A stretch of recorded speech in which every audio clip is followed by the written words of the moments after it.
t'explique mon garage. Ah, normalement, je crois que ça passe pas au niveau du pare-choc. Hein. Voilà, ça fait partie des problèmes de mon garage. Je vais t'expliquer ça, tu vas voir.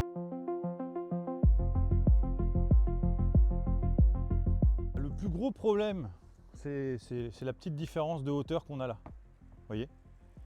Ça n'a pas l'air beaucoup comme ça, mais ça fait quand même un sacré problème. Là, au plus haut, il y a 14 cm. Ça, c'est le problème que je rencontre.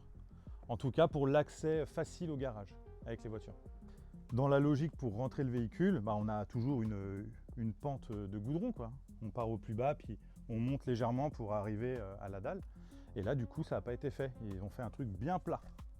Comme ça, quand le véhicule arrive en face, ça tape en plein milieu. Le pare-choc tape, ou alors si on essaye de le prendre autrement, vous voyez, ça tape partout, quoi. Parce que ça fait une grosse marche quand même, mine de rien. Ils ont réussi à me mettre le doute, ces gens-là. Je sais pas. Je suis dans un état d'esprit où je leur fais plus confiance du tout. Je pense que je leur poserai plus jamais de questions.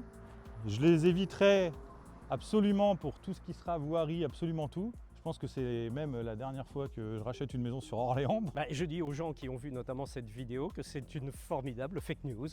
Parce que ce qui est dit est juste faux. Et pour une raison simple. C'est que les travaux de réfection de la rue de la Binoche ont été faits en 2018.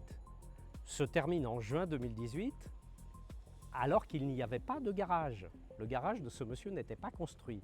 Il le construit après et il le commence en octobre 2018 pour le terminer en 2019.